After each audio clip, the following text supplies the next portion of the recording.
Gold, trusted gold buyers. మీరు తాకట్టు పెట్టిన బంగారాన్ని విడిపించి ఈ రోజు ఉన్న మార్కెట్ ధరకు కొనబడను. 4 ఆఫర్లు రాగానే ఇంక ఖచ్చితంగా ఏదో ఒకటి నేను చేస్తే ఎఫ్ఐఆర్ అనేది మెయింటైన్ చేస్తేనే అవుతుందా ఏమో, నాకు లక్ బాగుందేమో. నేను ప్యాకప్ అయ్యేంత వరకు 3 o'clock midnight షూట్ చేయమన్నా నేను చేస్తాను. ఇంకొక అమ్మాయిలు చేయకపోవచ్చు. నేను కోఆపరేట్ చేయడం నచ్చిందేమో ప్రొడక్షన్కి, అందుకని కంటిన్యూ అయ్యానేమో. మెంటలీ అసలు అనవసరమైన చెత్త అంతా క్రియేట్ చేసి స్లాబ్ పెట్టడం తప్పితే ఏం లేదు దీనికి. ఇంకా లక్కీగా మా హస్బెండ్ అనేవాడు లవ్ మ్యారేజ్ కొంచెం ఎక్కువ అర్థం చేసుకుంటాడు కాబట్టి నేను బ్రతికిపోయాను. ఈ పిచ్చి రూమర్స్ వల్ల ఒకవేళ అటు ఇటు మెంటాలిటీ ఉండి కొంచెం అనుమాన పోవడం అయితే ఈ పాటికి వదిలేసేవాడు నన్ను. అలా ఉంటాయి అన్నెసరీ థింగ్స్, అసలు లేనివి. నేను టైంకి వెళ్ళి నేను పొద్దున్న 7 o'clock ఉండమంటే 9కి షార్ట్లో ఉన్నంటే నేను 8:45 ఉన్న డేస్ కూడా ఉంటాయి. ఎందుకు ఉండరు షార్ట్లో? ఎవరు చూసారు, ఎవరు మాట్లాడారు చూడకుండా ఉన్నాను. వాళ్ళు అసలు ఆ ప్రొడక్షన్లో కొన్నిట్లలో నేను చేయలేదు, వాళ్ళు కూడా ముందే డిసైడ్ అయిపోతారు. అలా ఎవరికి నచ్చినట్టు వాళ్ళు రాసుకుంటూ ఉంటారు అలా. సో ఫ్రస్ట్రేషన్ మనుషుల ఫేస్ని చూసి వాళ్ళు ఎలా ఉంటున్నారో చూసి మనం డిసైడ్ చేయలేం. నేను ఆల్మోస్ట్ 2-3 times అయినా చూసి ఉండొచ్చు, మీ స్టేటస్ కావచ్చు, పిక్స్ కావచ్చు. అంటే మనిషిలో ఒక ప్లెజెంట్నెస్ అనేది అది గాడ్స్ గ్రేస్. ఎప్పుడు నవ్వుతూ హ్యాపీగా ఉండగలగడం, అందంగా కనిపించగలగడం, చూడగానే ప్లెజెంట్గా కనిపించగలగడం అనేది దేవుడిచ్చిన వరం. అలాంటి వాళ్ళకి ఏ కష్టాలు లేవని జనాలు అనుకుంటారు. బట్ ఎదురుగా మీరు ఖచ్చితంగా వాళ్ళు అంత స్ట్రాంగ్ కాబట్టి ఆ నవ్వులో వాళ్ళు ఎంత కష్టానైనా దాచుకుంటారు అన్నది మిమ్మల్ని చూసిన తర్వాత మళ్ళీ ఒకసారి ప్రూఫ్ అయింది నాకైతే.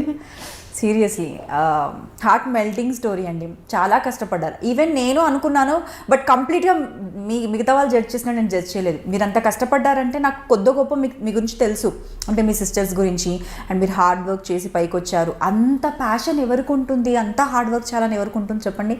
ఎవరైతే అంత అవసరం, అంత కష్టం నుండి వస్తారు. ఏ సెలబ్రిటీని పెద్దవాళ్ళని తీసుకున్నా కూడా మనం చెప్పొచ్చు, టాప్ మోస్ట్ సెలబ్రిటీస్ అయినా కావచ్చు, కష్టపడి వచ్చిన వాళ్ళు చాలామంది ఉన్నారు. వాళ్ళు ఎంత ఇష్టపడి వచ్చినా కూడా కష్టాలను చూసిన వాళ్ళు ఉంటారు. అండ్ నేను ఎక్కువ ఇండస్ట్రీలో ఆఫర్స్ రావడానికి ఇప్పుడు వెయిట్ చేస్తున్నాను, కానీ ఎప్పుడు కష్టపడలేదండి. డైరెక్ట్గా వాటంతట ఎక్కువ బ్రేక్ తీసుకోలేదు.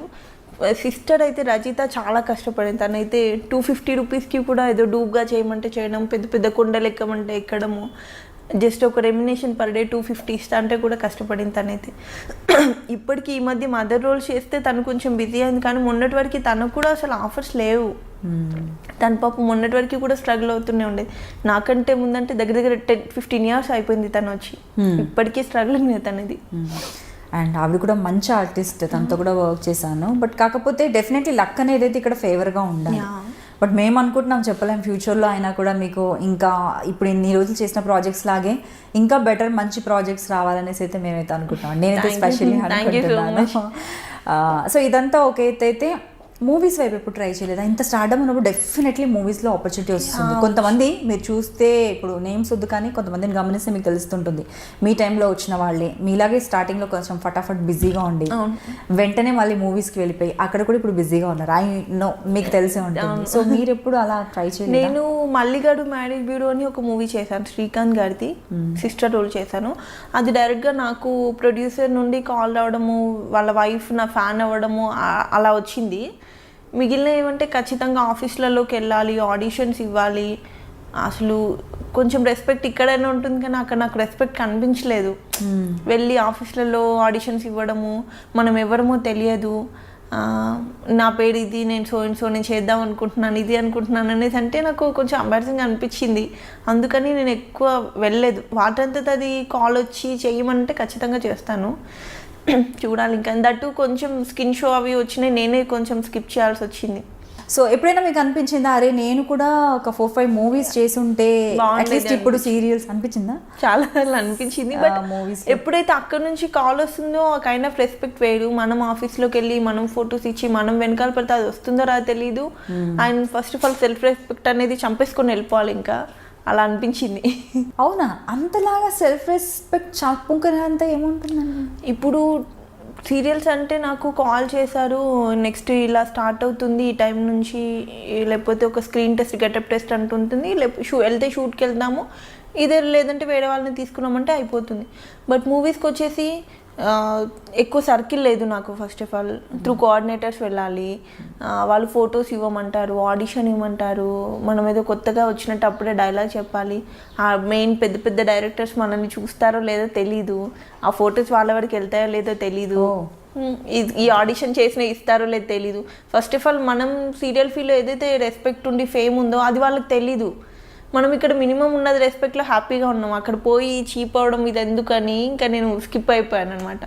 ఒకవేళ డైరెక్ట్గా అక్కడ నుంచి కాల్ వచ్చి ఈ పలానా రోల్కి అనుకుంటున్నాం చేస్తానని అడిగితే నేను ఎప్పటికైనా చేయడానికి రెడీ. చూడాలి ఇంకా. సో ఇప్పుడైతే బేబీతో మీకు సరిపోతుంది టైం, ఫ్రీ టైం అనేది చాలా తక్కువ. సో జనరల్గా ఫ్రీ టైం అంటూ ఉంటే ఎప్పుడైనా ఆలోచించారా, నాకు ఫ్రీ టైం ఉంటే నేను ఇది నేర్చుకోవాలి, నాకు ఫ్రీ టైం ఉంటే ఇది చేస్తే బాగుండు అనేసి ఎప్పుడైనా అనిపించింది? కాలేజ్ డేస్ కూడా మిస్ అయ్యారు కదా మోస్ట్లీ, సో అనిపించింది ఎప్పుడు? నాకు బెల్లీ డాన్స్ అండ్ జిమ్నాస్టిక్స్ అంటే చాలా పిచ్చి, అదొకటి ఉండిపోయింది. బట్ కొంచెం బాబు పెద్దగానే వాడిని తీసుకొని వెళ్ళిపోతాను నేను నేర్చుకోవడానికి, ఫిక్స్ అయిపోయాను మెంటల్గా. Okay okay. సో మీరు మంచి డాన్సర్ కూడా, రంగంలో కూడా మంచి మంచి డాన్స్ పర్ఫార్మెన్సెస్, అండ్ మీ డాన్స్తో ఆపి చూసిన వాళ్ళు కూడా ఉన్నారండి. టీవీ అంటే బాగా చేశారు, మంచి ఈజ్ డాన్స్లో ఉంది, ఆ జీల్ అనేది కనిపించేది. మీరు ఇప్పుడు చెప్పే వరకు కూడా నిద్రలేని రాత్రులు ఉండి ప్రాక్టీస్ చేసిన డాన్స్ అని మాకైతే ఐ డెంట్ ఎక్స్పెక్ట్.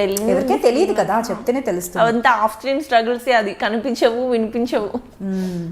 సో అయినా కూడా వాటిల్లో ఆ ఎక్స్ప్రెషన్ కావచ్చు, ఆ లుక్. స్పెషల్లీ ఫర్ రంగం అయితే ఇంద్రనీల్ అనే నాకు పెయిడ్ ఉండేవాళ్ళు, ప్రాక్టీస్కి రమ్మని అంటుండేవారు. నాకేమో 3 ప్రాజెక్ట్స్ ఉండేవి, ఆయన ప్రాక్టీస్కి రమ్మని గోల పెట్టేవాడు, నేను వెళ్ళకపోయేదాన్ని.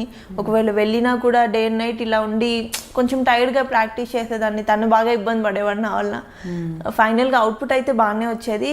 మ్యాక్సిమం ఒక పర్ఫార్మెన్స్ ఎఫర్ట్ అంతా తనే పెట్టేవాడు, గెటప్స్ గురించి కానీ ఇది కానీ. ఇంకా బయట ఈవెంట్స్ షోస్ అంటారా, చిన్నప్పటి నుంచి ఇంకా సిస్టర్ వల్లనో నేను వల్లనో డాన్స్ చిన్నప్పటి నుంచి చేస్తూనే ఉండేదాన్ని కాబట్టి అలా వచ్చేసింది. ఇంకా సో మీకు చాలా ఇష్టం కదా.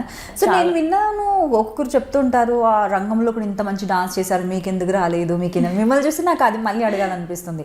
సో అంటే వీటిల్లో ఎవరైనా ఫిక్స్ అయిపోయి ఉంటారా ముందుగానే వీళ్ళే ఖచ్చితంగా విన్నర్స్ అది ఇదని? నిజంగానే ఆనెస్ట్గా ఈ షోస్లో అవార్డ్స్ రివార్డ్స్ అవి ఉంటాయా? మేబీ ఉండొచ్చు, ఉండకపోవచ్చు. నిజంగానే సీరియస్లీ డిప్లొమాటిక్. నిజంగానే మేము యాక్చువల్లీ విన్ అవుతామని అనుకున్నాం రంగంలో. మేబీ ఫైనల్ పర్ఫార్మెన్స్ సరిగ్గా చేయలేదు తెలీదు, నిజంగానే ఫిక్స్ అయిపోయి ఉన్నారో లేదా అది నిజంగా క్లారిటీ. నాకు అప్పుడు మెచ్యూరిటీ లెవెల్స్ చాలా తక్కువ, అప్పటికి నేను వచ్చి 1-2 years అయింది అంతే ఇండస్ట్రీలో. ఉండొచ్చు, ఉండకపోవచ్చు సీరియస్లీ ఇప్పటివరకు. ఎందుకంటే అంత హై రేంజ్లో ఛానల్లో మనం ఇన్వాల్వ్ అయింది లేదు. ఆర్టిస్ట్ అంటే వచ్చామా, సెట్ వరకు చూసుకున్నాం, అంతే ఉంటాను నేను. ఏమో. సో ఒక ప్రాజెక్ట్ మీ దగ్గరికి వచ్చినప్పుడు మీరు ఏం చూస్తారు? మీ క్యారెక్టర్ చూస్తారా, ప్రొడక్షనా, డైరెక్టరా, లేదంటే కో ఆర్టిస్టా, మీ పేరా? నా అవన్నీ ప్రొడక్షన్ అండ్ స్టోరీ, క్యారెక్టరైజేషన్ అంతే. ఇంక చుట్టూ ఎవరుండే శత్రువుని పెట్టినా చేస్తానండి నేనైతే యాక్టింగ్. నా కళ్ళ ముందు ఎంత దరిద్రపాలని పెట్టి చేయమని నేను యాక్టింగ్ చేస్తాను. అంటే ఫస్ట్ ఆఫ్ ఆల్ అది మనకు అనవసరమైన విషయం అనిపిస్తూ ఉంటుంది నాకు. సో మీకు ఇచ్చిన పేర్స్ అందరు కూడా మంచి హ్యాండ్సమ్ హీరోసే, అందరు బాగా మీకు తగ్గట్లు మంచి లుక్ ఉన్న వాళ్ళు. సో మీకు బాగా కంఫర్టబుల్ గా అనిపించిన పేరు? నాకు బాగా ఆలోచించుకొని చెప్పండి, వాళ్ళని ఇప్పుడు పిలవాలి నేను నెక్స్ట్. నాకు నిరుపమ్ గారు comfort. First of all comfort చేస్తాడు పక్కన వాళ్ళని, ఎంత కంఫర్టబుల్ అయిపోయినా. రావట్లేదు నిరుపమ్ గారిని ఒకసారి అడిగాను. నందకిషోర్ గారు అండి, ఆనందకిషోర్ గారు and Viren okay, Siddhu, almost అందరు కొంచెం, సయ్యద్ కానీ, నాతిచరామి హీరో, ఆల్మోస్ట్ అందరూ కంఫర్టబుల్. అండ్ ఎవరి వల్ల నేనైతే ప్రాబ్లం ఫేస్ చేసి ఇబ్బంది పడింది అయితే లేదు.